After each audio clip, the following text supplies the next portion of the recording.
Now, I just want to go to a bit of historical data. So, one of the road safety groups put out a press release recently saying that between 2007 and 2017 there were 14,525 road fatalities in Australia. Were you aware of that? I wasn't, Senator, but I'm sure my colleagues were. Sorry, so what was your title again? Deputy Secretary. And road safety is in your remit? It is within my And you're not aware of the last, like the decade stats? I'm aware of the statistics. I wasn't aware of the report that you just mentioned, Senator. Were you aware of the Bureau of Infrastructure, Transport and Regional Economics Report 140? Yes, Senator. You are aware of that one? Yes, Senator. Okay, so you'd be aware of the recommendation contained in that report, which says, BITRE has modelled a hypothetical scenario to bring forward autonomous emergency braking to all new light vehicles from 2018.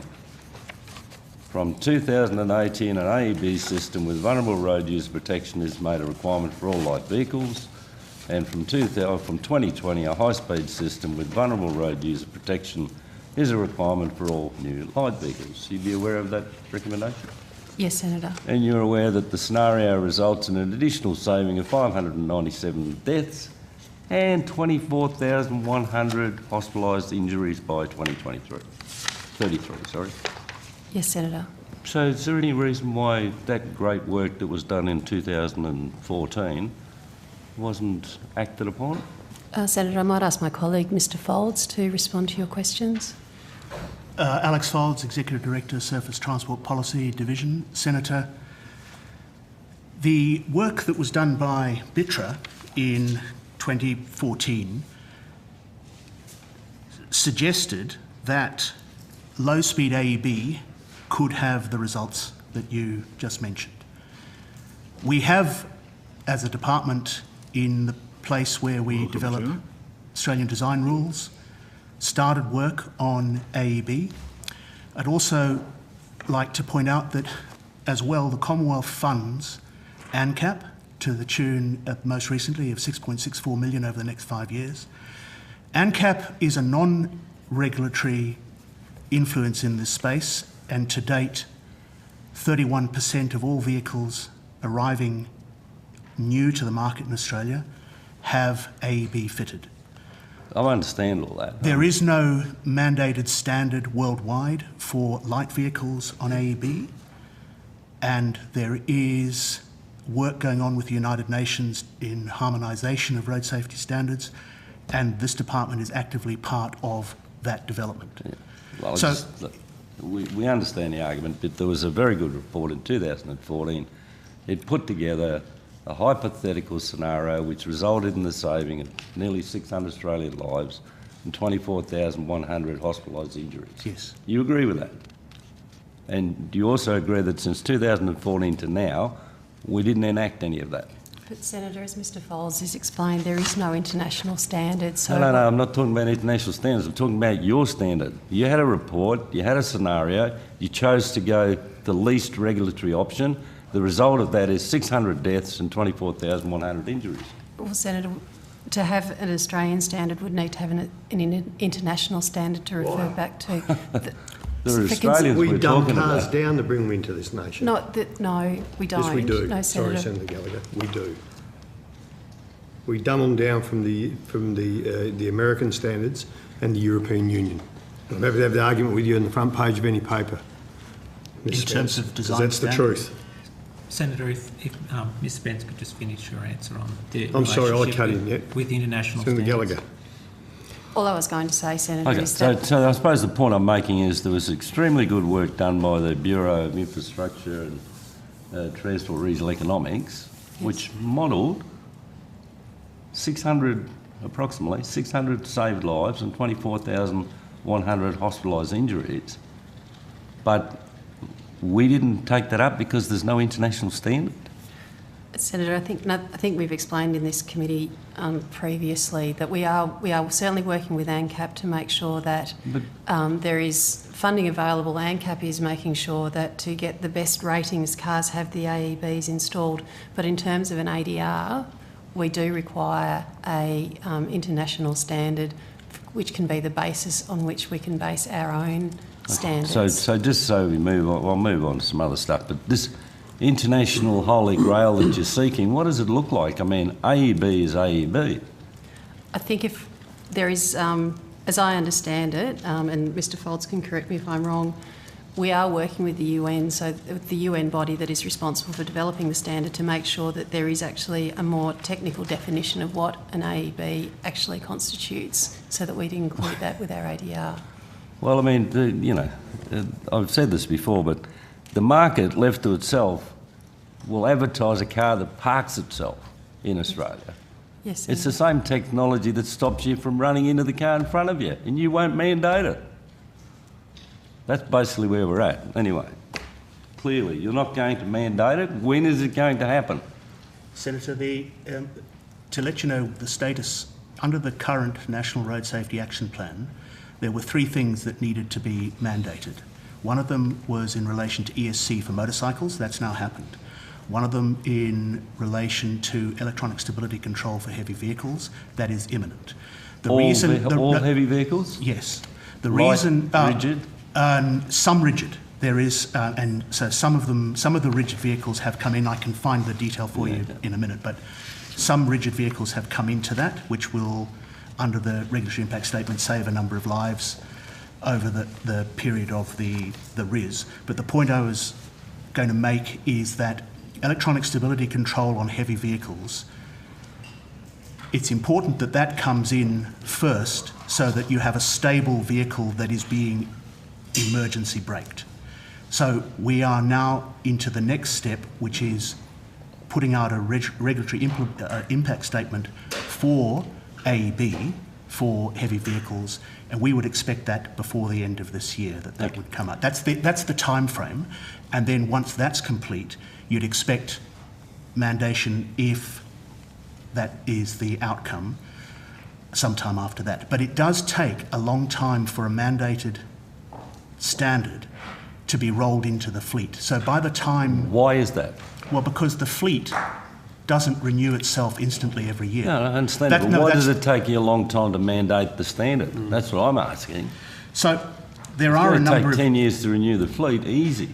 So one of the issues, Senator, and I'll just refer to some notes, the time you need to design and research and test these complex standards and get agreement by relevant countries under UN Working Party 29, that's one reason. But let's be fair here. We only need to get agreement of Australians, don't we, to mandate in Australia? Well, you can mandate Why in do we Australia, need the agreement of other countries to what we mandate in Australia? Well, one of the major reasons, Senator, is that you have to then apply all of the testing and all of the expense associated with doing that. The reason that you have international testing of vehicle standards is so that where you have under the agreement, particularly the 1958 UN Harmonisation Agreement, if country X has done the testing, then we don't need to do that testing. But when you have a standard that is accepted by all, then the testing that is accepted by all, it means that we don't have to duplicate the effort, which actually reduces costs in the heavy vehicle or light vehicle sector. I mean, that's one of the principal reasons why you go for a United Nations harmonised arrangement. It's a principles-based arrangement to try and get that technical understanding across. I struggle to understand your logic, but put it this way.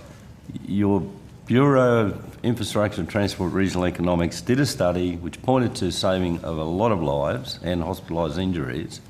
It was policy of the current government, and it's now 2018, and we are no closer to mandating AEB than we were in 2014. I think, Senator, actually we are closer because we are working. Okay, so when is it going to happen? I don't have a date for you, I'm sorry, Senator. How long does it take you to mandate anything? Well, as I said, we are working very hard with the relevant UN working group to get the international standard.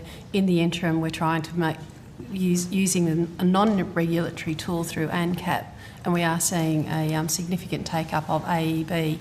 Until we've actually got a technical standard that we can link it to internationally, that's when the process for setting an ADR will be in place. So the 2018-19 budget portfolio statements show the department appropriation for road safety is expected to fall from an estimated actual amount of 19.797 million in 2017-18 to 17,547,000 in 18-19 and to 16,134 in 2021. What areas of the road safety program will be cut over the forward estimates? Senator, I'd have to take that on notice in terms of don't know? specifics. Someone must have constructed the budget. Mr. Chair, we indicated we'll take something on notice. That's exactly what it means, Okay. Senator. Well, maybe I'll It's ask. just come out, surely, Minister, through you, surely. I'm just it's saying, just look, come out. through the Chair, look, if you give the officer an opportunity to actually answer that question before you fire another one, I think just the convention would be a lot easier to actually get information. Okay, so I'll ask a separate question. Is anybody who constructed the forward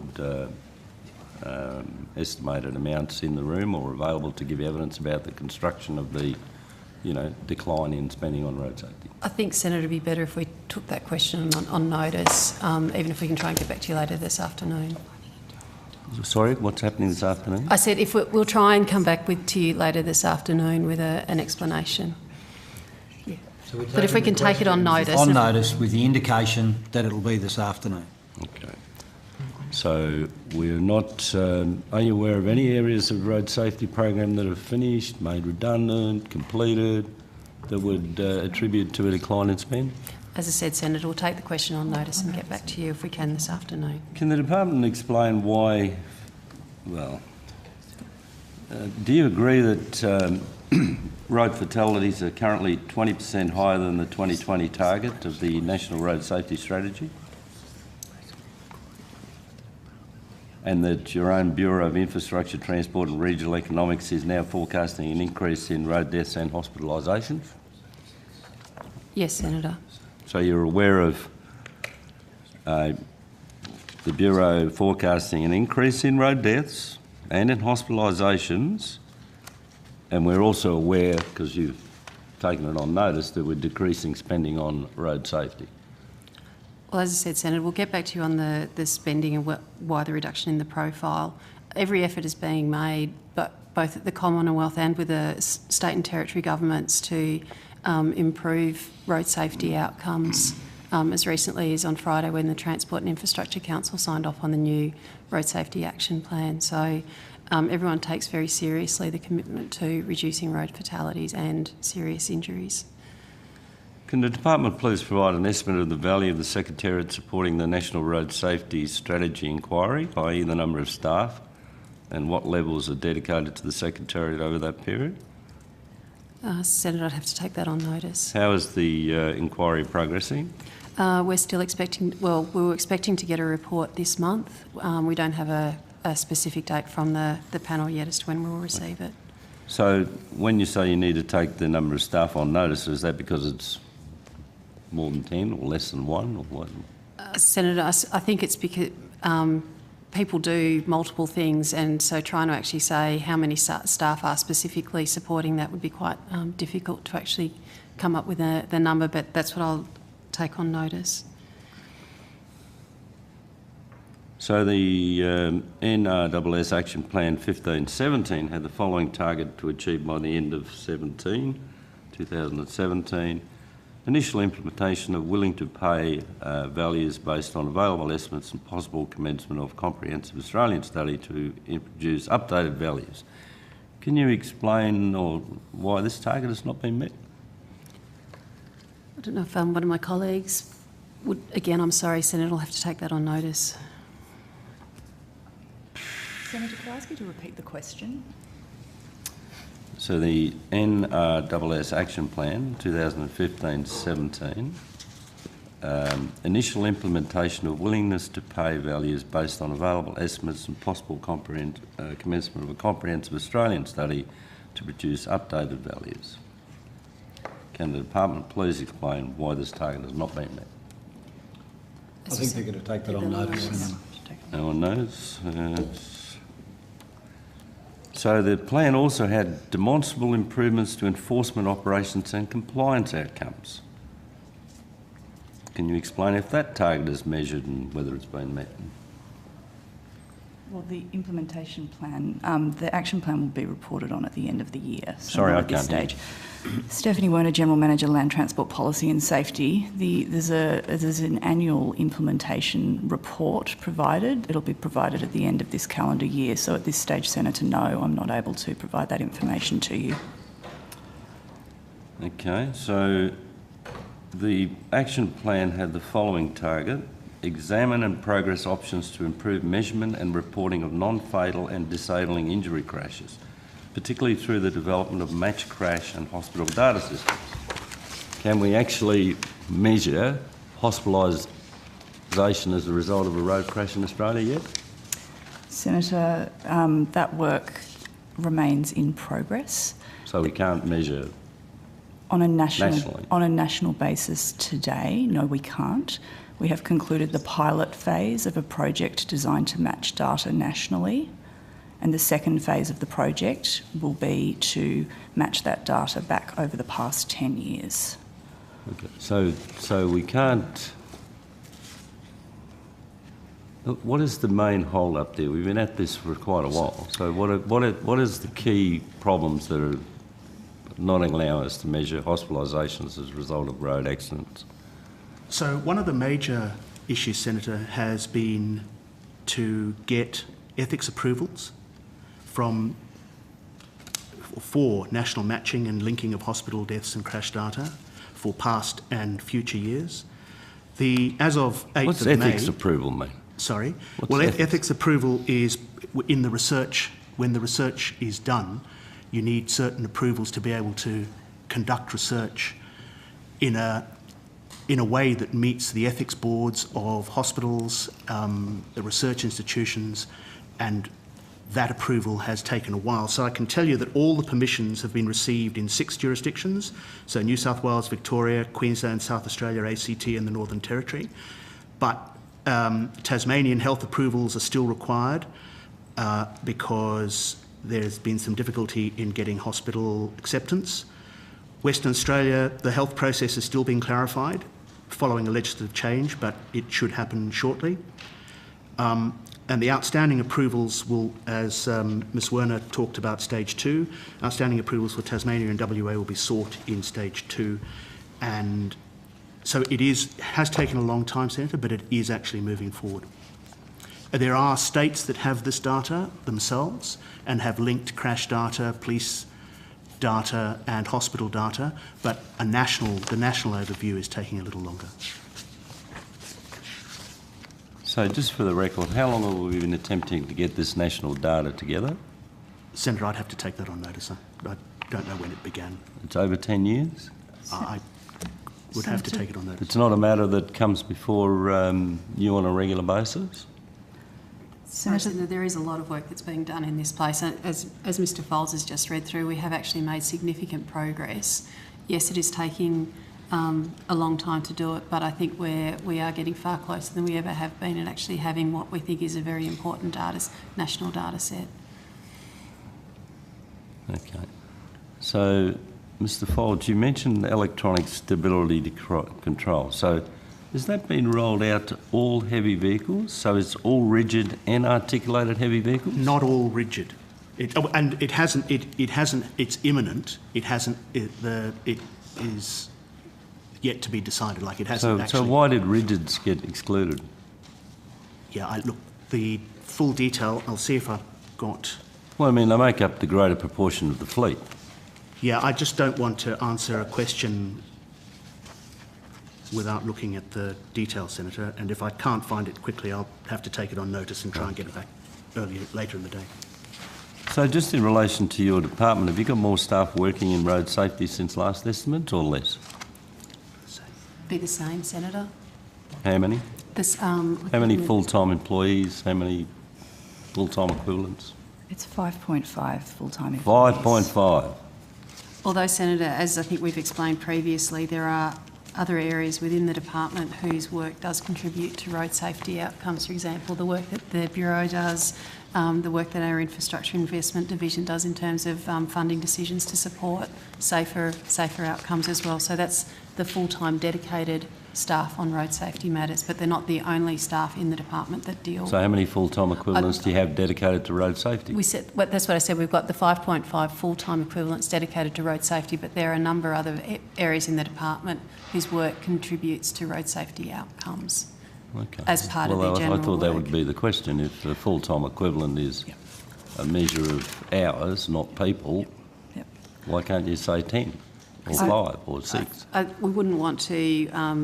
I think it's very difficult as it goes to the discussion around who's supporting the panel as well. People are doing multiple things. I don't have a breakdown, but I do know that there are a number of areas within the department that contribute to the road safety So perhaps outcomes. on notice, could you give me a breakdown of the 5.5 and any ancillary work that's done so that we can have a chart which says road safety is 5.5 people in the Commonwealth. Yes, And Senator. this is what they're responsible for. And Senator, we can do that because that includes the Vehicle Safety Standards branch and the 57 FTEs that work there who deal in the working through design regulations that we were talking about earlier. If I could just talk to you about heavy vehicle, during consultation for ESC on trucks, the amount of regulation would cover more vehicle types, so rigid trucks as well as prime movers, but the RIS concluded that the net benefits would potentially fall under if every vehicle was involved. But so the proposal is that some rigid vehicles are included in the ESC, but as I say, it's still subject to government decision. So, Okay. So that's can we where we're have at. on notice that answer? Yes, Senator. Yep. So who in the department is accountable for guaranteeing outcomes that are met in road safety? Sorry, Senator, can you say that? Who in the department is accountable for guaranteeing outcomes are met in road safety? Where does the buck stop in road safety in the department? Is there a title holder? Well, Senator, I'm responsible for the Surface Transport Policy Division, so I'd be responsible for... Okay. So if I was to say that we're 20% over our target in deaths and probably way out because we can't even measure it in injuries, do you think the department is on top of road safety? I mean, are you meeting the objectives that the government's laid down to 2020? Clearly, it's a lot of special interest groups are saying you're not. Well, Senator, we obviously take it very seriously. We work very closely with the states and territories who have a shared responsibility for achieving these targets. We are looking for all opportunities to improve the outcome. Does the department see any gaps that could be met by the federal government, for example, technology adaptation? As we've already mentioned, we are working internationally to try and speed up the timing for getting the AEB standards in place so that we can mandate that. We've also provided funding, as Mr Foles mentioned, to ANCAP, which we think does make a significant contribution to improving the nature of the fleet in Australia. No one questions ANCAP's ability to influence, high ends of the market. But they have to, come to you every year for funding. So you're using them as a means of answering my questions, but they tell us that they're subject to funding review on an annual basis. Sorry, Senator, that's actually not correct. The funding that was announced, I think about 2 weeks ago, was over the forward estimates. It's 6.6 million and it's over 5 years. Right, so they're now funded into the future. That gives funding certainty to ANCAP to continue their work. And they don't just deal in high-end vehicles, Senator, they deal in a large number of vehicles of all types. No, I actually said that I've no doubt about their ability to influence high end of the market. That's what I said. I didn't say they just deal in high end vehicles. So, are we going to be able to? Are you aware of what's happening in the United States, where Toyota will no longer make any cars without AEB?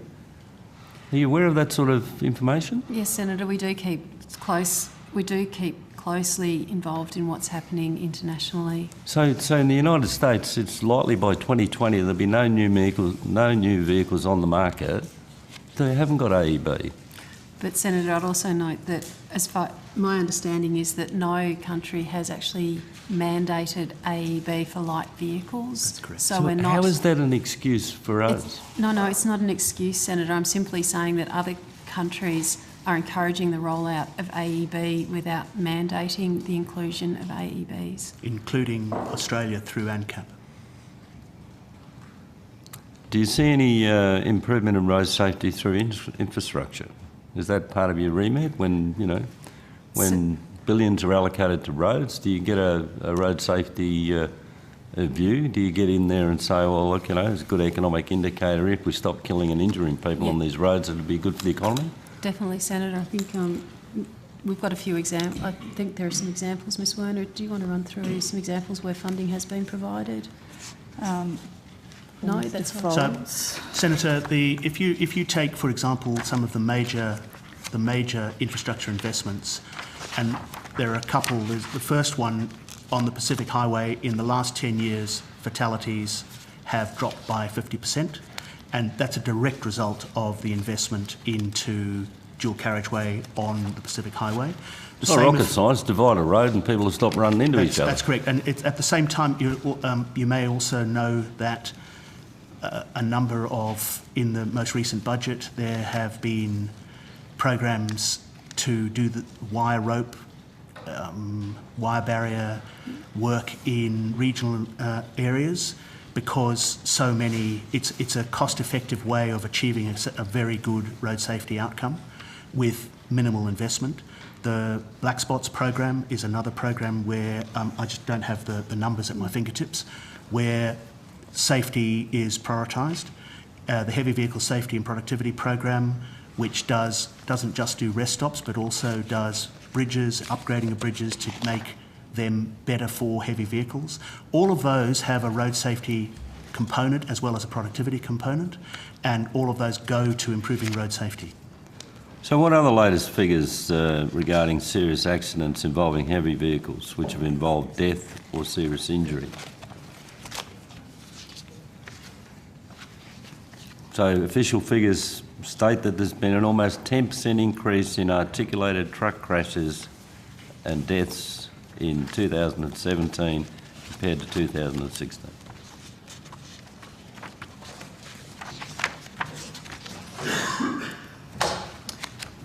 The Bureau of Infrastructure, Transport and Regional Economics would be better placed to answer this question, Senator.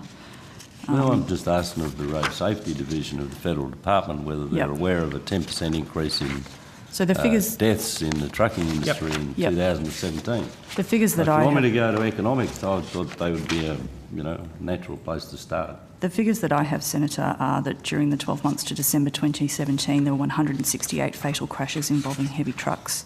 That represented an increase in the fatal heavy truck crashes compared to the corresponding period 1 year earlier.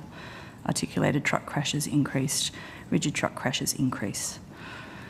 However, fatal crashes involving heavy trucks have declined by a statistically significant average value of 2.3% per year over the past 10 years. Over the last 10 calendar years, fatal crashes involving articulated trucks have declined by a total of 34.9%. For heavy rigid truck involvement, the decline was 2.9%. Standardised by vehicle kilometres over time. Over the last 10 years, the rate of fatal crashes involving articulated trucks has declined by 47.1%. The rate of fatal crashes involving heavy rigid trucks has declined by 20.6%. The rate of fatal crashes for all vehicle traffic has declined by 32.6%. This data is preliminary and it's subject to revision by jurisdictions. There's more vehicles on the road, we're doing more kilometres. Yes. And statistically there's less people killed than if we were in the old days of bad road, bad trucks, more fatigue. So what does it really mean if we've got 10% more from 17, 18? Is that a good stat, you're saying? Well, there are a number of reasons for the recent increase in heavy vehicle fatalities. There was a particularly bad period in New South Wales, I mean, overall, the trend per 100,000 of population is downward, but there will sometimes be spikes, and they may relate to a particularly bad incident that occurs. There are a whole range of actions that we are taking to try and deal with this issue. They were considered most recently by the Transport and Infrastructure Council last Friday, where they agreed to a new heavy vehicle safety package of work that we will take forward over the next 6 months to a year.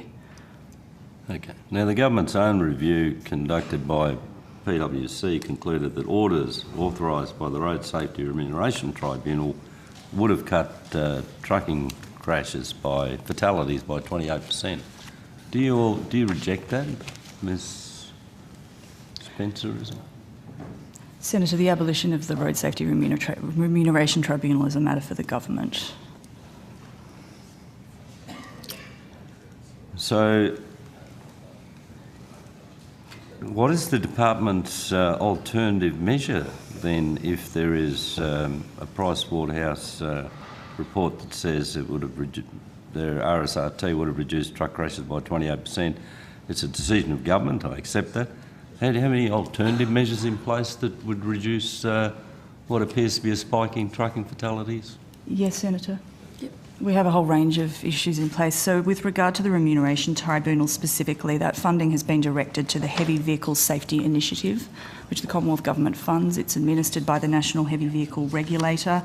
That considers proposals from both industry and regulators that might improve safety for heavy vehicles, and then Transport and Infrastructure Council, the Ministerial Council, agrees on which proposals will go forward each year. The Safety Initiative's work plan includes implementing an expanded network of heavy vehicle compliance monitoring camera capability in Victoria, the ACT, Queensland and South Australia, the rollout of local safe freight networks in higher than average heavy vehicle crash zones, the development of a master industry code of practice to be led in partnership with the Australian Trucking Association and the Australian Logistics Council, bringing forward the implementation of a reporting service to allow individuals to anonymously report potential heavy vehicle national law infringements, allowing workers to report company behaviour that could negatively impact safety, awareness and education to help address issues associated with caravan owners and long-haul truck drivers, ensuring rest stops, and developing an evacuation advisory for bus operators and drivers that will act as a practical tool on what to do in the event of a bus fire. To date, 6 of the cameras have been rolled out. We expect a further 4 to be in place by the end of this financial year, and we expect a further 2 to be in place by the end of 2018, bringing the camera sites funded through the first 2 rounds up to 12 in total. There is a work plan going forward for 2018 to 2019. However, that is subject to approval by the Ministerial Council. So, drilling down into that, what concrete steps are being taken to address the problems of truck drivers cutting corners and or using drugs to stay awake to meet unrealistic deadlines or simply make a living? Are you saying you've got a dobber company in line or something? Did you say that you had someone could dob their company in? Is that what you said? Yes, that's Do you correct, have any stats Senator. for that? I mean, do we know how that's working? I do not have any statistics for Is that, it I'm a afraid, 1-800 Senator. number or?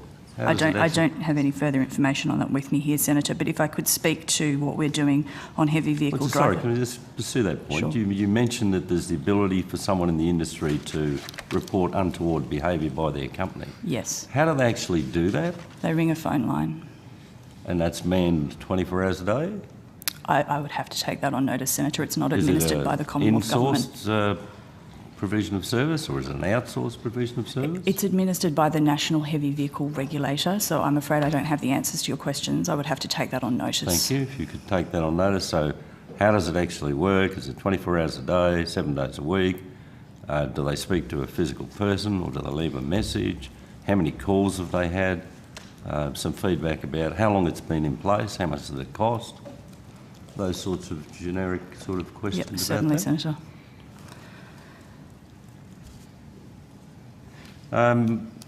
We've got some questions about the Ministerial Forum on Vehicle Admissions. Anybody got any answers on that? Yes, Senator. How many times has the forum met?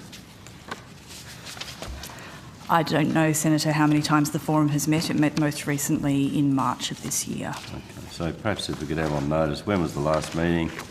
Is there a published meeting schedule? Has there been, oh, so you said it met in March of 2018? Yes, Senator. Who's represented on the cross-government departmental committee? It's the Department of Energy, the Department of Environment and Energy. It's the Department of Infrastructure, Regional Development and Cities. The Prime Minister's Department of Prime Minister and Cabinet is represented. And we also have representation from the Department of Health. So is it commissioning any research or advice to underpin their work? Yes, Senator. Is that research or advice made available to all stakeholder groups? Senator, again, that's a question for government. Sometimes it is and sometimes it is not. So is the Ministerial Forum on Vehicle Emissions committed to undertaking a single cost-benefit analysis that assesses the package of fuel quality, COT and Euro 6 as a single regulatory measure? Yes, we have committed to that. Sorry? Yes, Senator, we have committed to that. Okay. So what would be the timeline for the government's decision on Euro 6 emission regulations?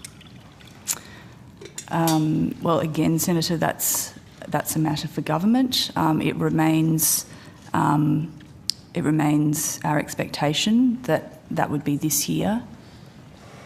So the draft regulatory statement, impact statement on Euro 6 was released in December of 2016. Can you advise the committee what options are currently being considered and timelines for implementation? So I think one of the complexities that has arisen with this work, Senator, is feedback from a number of stakeholders that the three different measures needed to be considered more closely together, working how they relate to each other and the trade-offs that different stakeholders may be asked to accept in putting forward a combined package has taken some time. As I say, we continue to expect that a decision on all three measures would be taken this year. Can you put on the Hansard who the stakeholders are? I think there's a broad range of peak bodies who are involved from from both the automobile side, health side, and general environmental side. So we can take that on notice. The people who we've been engaging with and who Environment's been engaging with. So, do you have a timeline for your preferred COT standard for light vehicles? I think, as Ms Werner's already indicated, it is ultimately a matter for government, but we're working towards a decision this year. So, has the department proposed a standard to ministers? There've been multiple discussions with ministers on options. So there's a standard that the department agrees on and you've put that up for consideration? I think, Senator, that's not exactly what I said. I said the well, let me ask the options. question again. Yeah. Has the department proposed a preferred COT standard to ministers? I think it'd be better to say we've put forward a number of options for consideration. So you don't have a preferred COT standard? Is that because you're dealing with multiple international partners, or why would that be? Well, as Ms Werner said, the matter is quite complex, trying to get the package between the three elements, and as a result, we've been looking at various options. Has the timing of availability of a suitable fuel been considered in the development of a COT target and timing? Yes, Senator. If the 105 gram kilometre target in 2025 proposed to stakeholders for comment in August of 2017, is that still an option?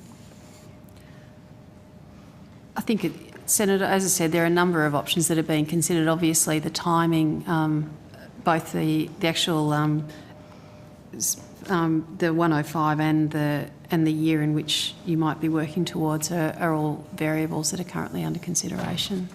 So given the situation you find yourself in, what timelines are feasible for implementation and for the vehicle manufacturing industry to be able to comply? Well, Senator, that's why we're talking with a number of the stakeholders to make sure that we do understand how these various elements all interact and what is actually feasible. So if a 2025 target is feasible, when would legislation need to be cleared by the Parliament? What's the lead-in time for this sort of stuff? Well, sorry, Ms Werner? So, Senator, in the EU and the United States, it's been around 10 years. We would expect legislation to be in place, and then we would expect the requirements to commence on a graduated basis, so a certain percentage of the fleet to meet the requirements in a certain year, and then a greater percentage of the fleet to meet the requirements the following year, and they would be phased in over a number of years. However, the exact schedule for the phase-in has not been decided, but it would be over a period of years. So in other legislative frame, what did you say, the United States and Europe, it's been a 10-year lead-in? Yes, roughly, yes. So, we're in halfway through 2018, so is 2030 your new target date, or has that been, the 2025 been moved back? As I said, Senator, a number of options are currently being considered and discussed with government. So will any change in the US targets, which are under review, change the advice being provided by the department to the government? Do you take your, are you cognisant of what's happening in the United States at the moment? We're obviously watching quite closely the review that's underway at the moment. And will that, if that changes, will that change your advice? We obviously have to be mindful about what's happening internationally, so that's why we're watching what's happening in the US.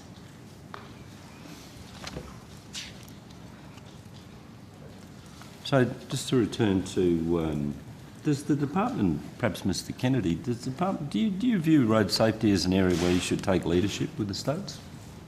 Yes, Senator, we do. Will you be attending the road safety conference in Sydney this year? Will I personally? Road safety.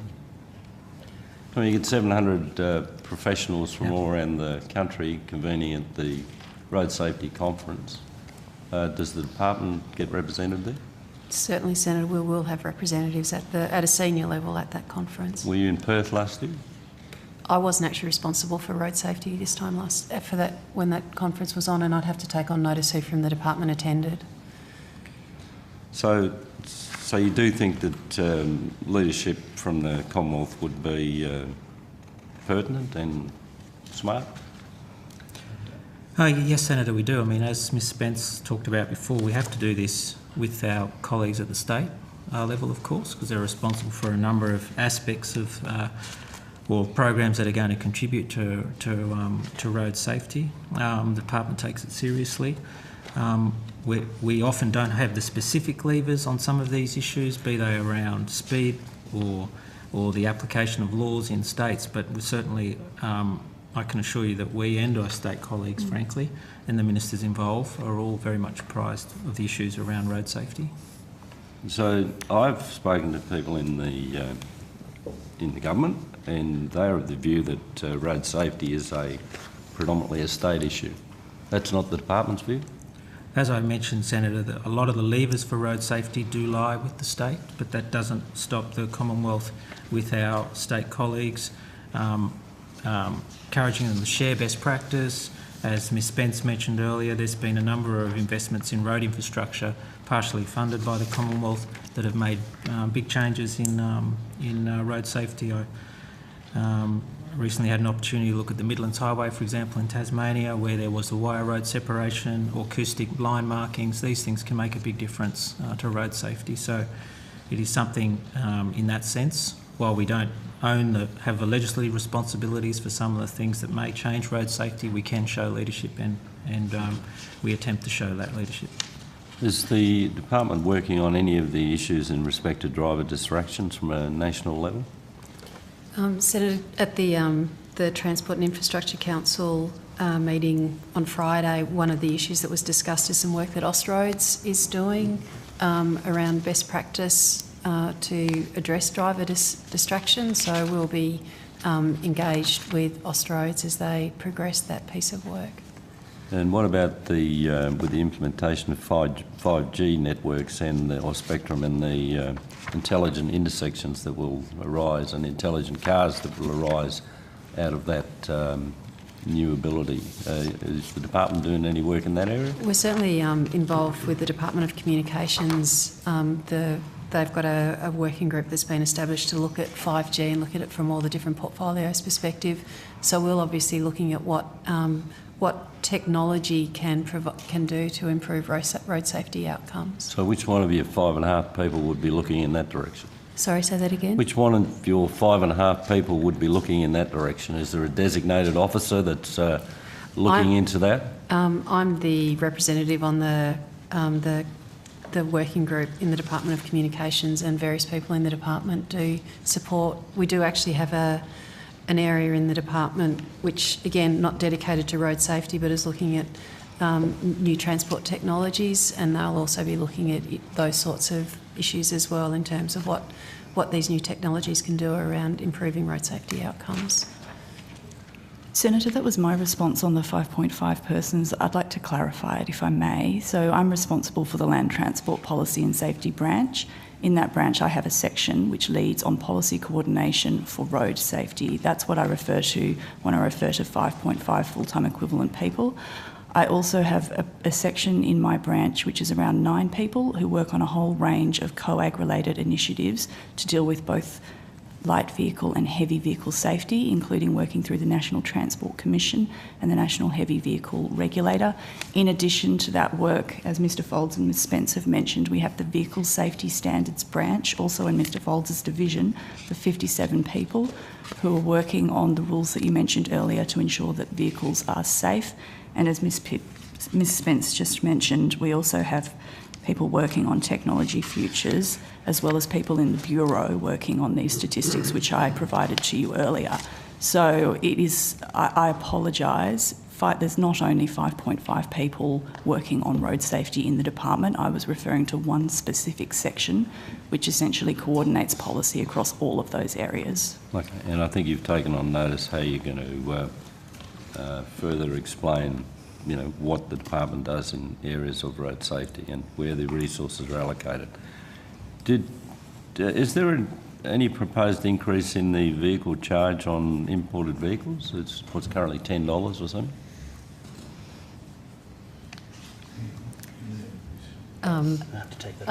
Not that I'm aware, Senator, but I'm happy to take it on notice. But doesn't that $10 go towards underpinning the road safety people in the department? So the cost recovery arrangements for the Vehicle Safety Standards branch are being reviewed as a part of the reforms that we're currently pursuing to the Motor Vehicle Standards Act. That cost recovery implementation statement has not yet been finalised.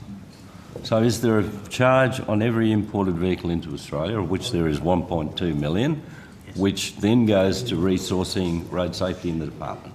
It goes to, it is a cost, Senator, that goes into cost recovery, which funds the department's activities. Okay. It hasn't been reviewed for many years, and we are going to be reviewing it when we move into the new Road Vehicle Standards Act arrangements, so that it becomes more responsive, I suppose, and reflects better the regulatory environment that we expect to come into force with the new Act. Well, it would seem quite a logical step, if it hasn't been reviewed for many years, that if you were to even double it to $20, I'm not sure that a new vehicle owner would miss the $20 or even notice the $20. And were that to double your efforts in national road safety initiatives, it'd probably be an eminently good thing without impacting the budget bottom line. Senator Gallagher, Justine Potter, I'm the department's Chief Financial Officer. The revenue from those charges does not come directly to the department. It's returned to consolidated revenue. But it underpins the funding, is what I heard.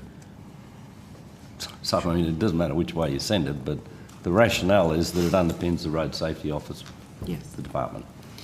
Yes, it's just there's not a direct relationship between the recovery of that revenue and the department's funding. Yet in the broad sense, you're correct, Senator, it underpins, yeah. So if it were to double, you may be able to put more people on the job in terms of saving 600 lives or 24,000 hospitalised injuries. So